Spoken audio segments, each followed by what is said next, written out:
Hello बच्चों, hope you all are good and having a great day so far. My name is Gaurav Sharma and you're welcome here. हम लोग बात करेंगे topic force on a current carrying conductor in a magnetic field और जानेंगे कि इस topic पे किस तरह के सवाल जो है प्रीवियस ईयर्स बोर्ड में बने हैं, कितने मार्क्स वाइज क्वेश्चन, किस तरह के सवाल 2 मार्क्स 3 मार्क्स या 5 मार्क्स वाले कैसे कैसे बने हैं या अपकमिंग बोर्ड्स में आपके बन सकते हैं। तो चलिए without any wasting of time शुरुआत करते हैं अपने इस वीडियो की बच्चों। पहला सवाल 3 मार्क्स का इस क्वेश्चन इस टॉपिक पे किस तरह का पूछा गया। ये सवाल था 2013 में आपसे पूछा गया, right one application of Fleming's left hand rule. सबसे बड़ी बात कि आपको इसकी डेफिनेशन भी पता होनी चाहिए, आपको पता होना चाहिए कि ये रूल हमें क्या कहता है। ठीक है, नेक्स्ट जो क्वेश्चन से पूछा गया इसकी application, so Fleming left hand rule is used to find the direction of force on a current carrying conductor placed in a magnetic field acting perpendicular to the direction of current। तो ये इसका एक use जो है वो पूछा गया है कि find the direction of force on a current carrying conductor placed in a magnetic field which is acting perpendicular to the direction of current। तो ये फोर्स को निकालने में, फोर्स की डायरेक्शन निकालने में अपना रोल प्ले करता है। और अगर हमारे पास 2 और चीज़ें दी हुई हैं तो बाकी को भी हम उससे फाइंड आउट कर सकते हैं, लेकिन बेसिक जो मेन डेफिनेशन है उसका काम क्या है, जो काम है वो यहाँ पे मेंशन किया गया है। तो ये आपको इसमें इतना बताना है। नेक्स्ट, ओके, तो चलिए देखते हैं पहला सवाल इस कॉन्सेप्ट से 5 मार्क्स का कौन सा है और किस ईयर में वो पूछा गया है। जैसे कि यहाँ पे सवाल है 2017 में जो पूछा गया है, अ current carrying conductor is placed in a magnetic field. कोई भी एक करंट कैरिंग कंडक्टर है जिसको हमने प्लेस किया है कहाँ पे, एक मैग्नेटिक फील्ड के अंदर प्लेस किया है। Now answer the following question, list the factors on which the magnitude of force experienced bye conductor depend. तो जो भी वो फोर्स एक्सपीरियंस कर रहा है कंडक्टर, वो किसके ऊपर डिपेंड है, हमें उन फैक्टर्स को बताना है। List the factor on which the magnitude of force experienced bye conductor depends.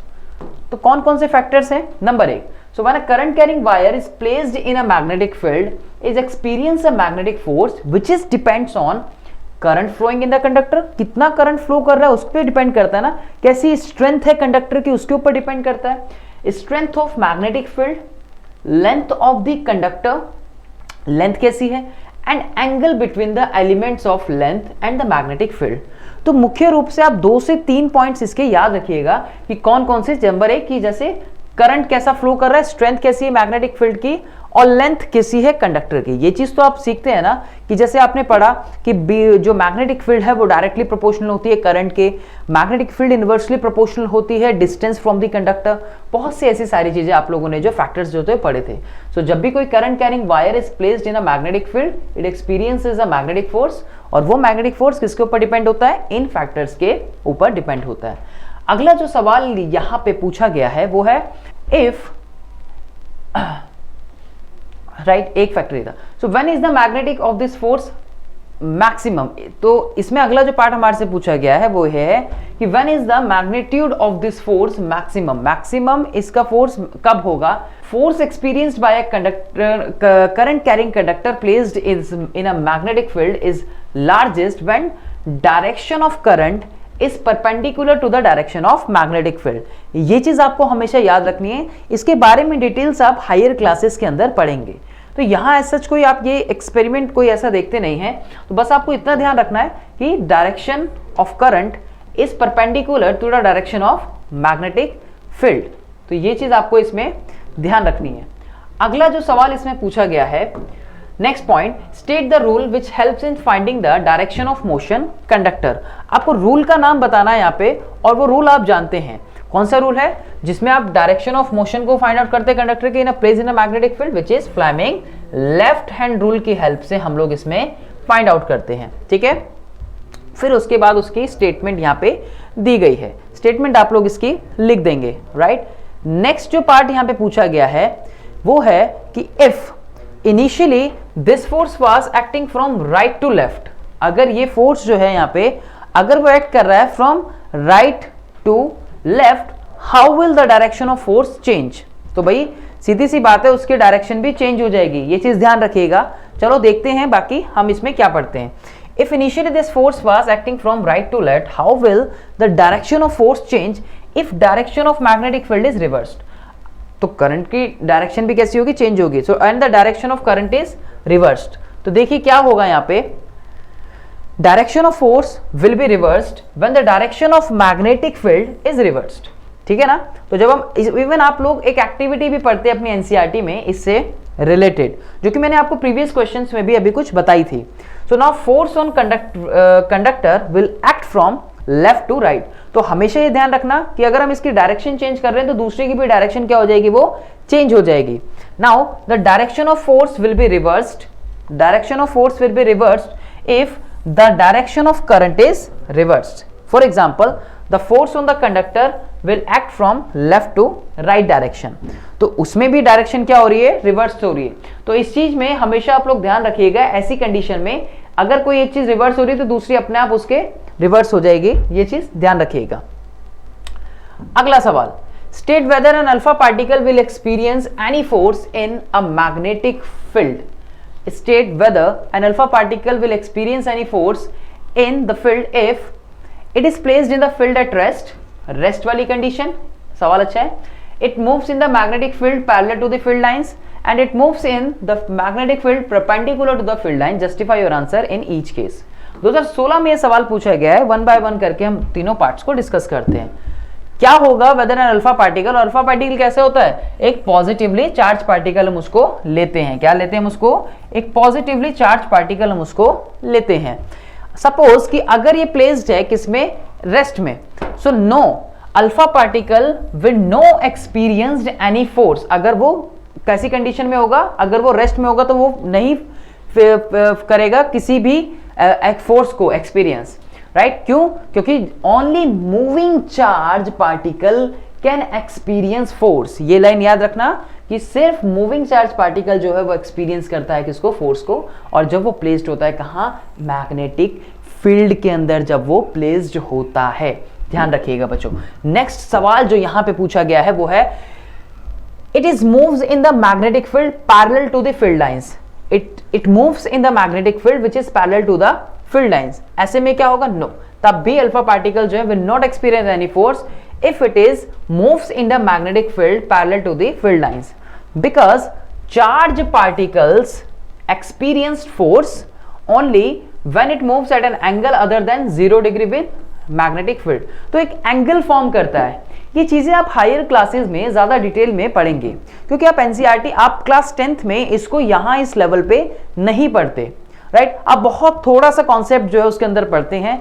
तो अगर हम इस कॉन्सेप्ट को आगे लेके जाते हैं, या अगर मैं इसमें कोई चीजें आपको बताना शुरू करता हूं, तो ऐसे पीक टाइम पे ना तो आपने वो फॉर्मूलाज पढ़े हैं और ना ही वो टाइम है कि हम इस टाइम पे मैं आपको वो चीजें बताऊं.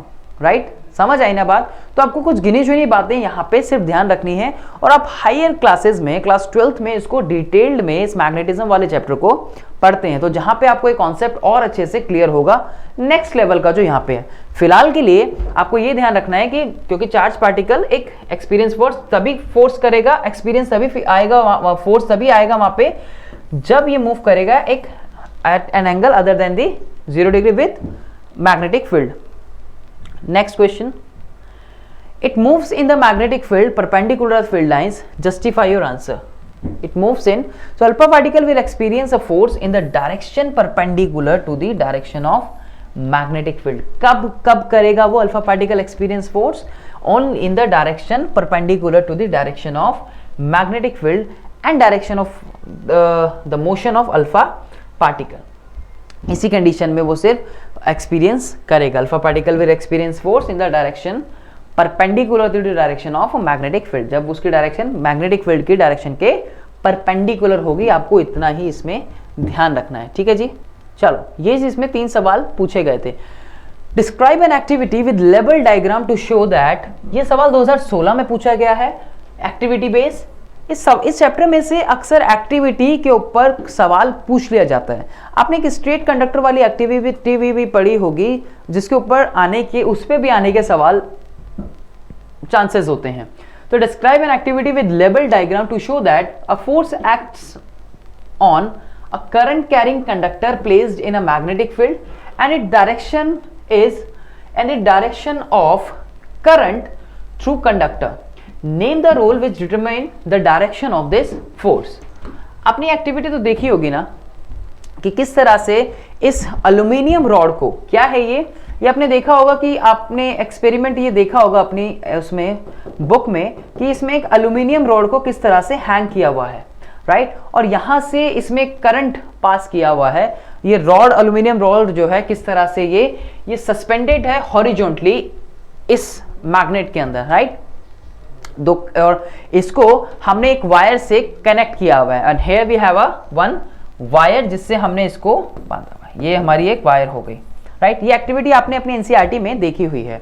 सो small aluminium rod suspended horizontally from a stand using two connecting wires. तो यहां इसको दो वायर जो है वो कनेक्ट कर रही हैं, right. Place a strong horseshoe magnet in such a way that, यहां हमें एक होर्सशू मैग्नेट को प्लेस कर दिया। Like this is the horseshoe magnet.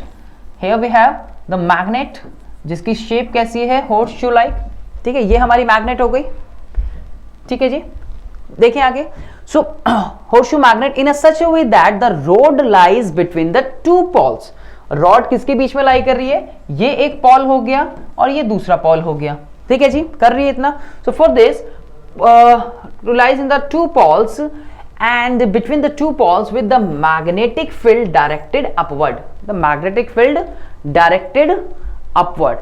For this, put the north pole of the magnet vertically below the south pole, कर दिया बिल्कुल, and vertically above the aluminium rod, कर दिया हमने ये चीज।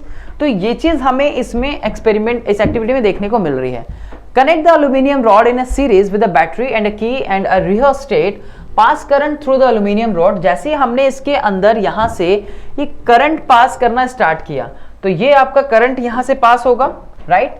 ये आपकी करंट की डायरेक्शन हो गई। ये ग्रीन वाला आपको दिख रहा है ना, तो ये ग्रीन वाला क्या शो कर रहा है यहाँ पे, ये शो कर रहा है किसकी डायरेक्शन को, करंट की। ये हो गया यहाँ पे आपका करंट, ये हो गया आपका यहाँ पे करंट, ये हो गया यहाँ पे आपका करंट की जो डायरेक्शन है ये शो कर रहा है। कर दिया हमने, इतना काम हो गया, ओके जी। So, the pass through the aluminum rod from one end to other, which is B to A. The rod is displaced towards the left. Rod कैसे? Rod displace होगी, rod movement होगी, हमें इसमें देखने को मिलेगी। So when the direction of current flowing through the rod is reversed, the displacement of rod will be towards right. So direction of force on a current carrying conductor is determined by Fleming left hand rule. आप इसमें left hand rule को apply करके direction of force जो है वो easily apply कर सकते हो। तो आप इसकी हेल्प से आप इसके अंदर इसको अप्लाई कर सकते हो। This is F B I, this is F B I.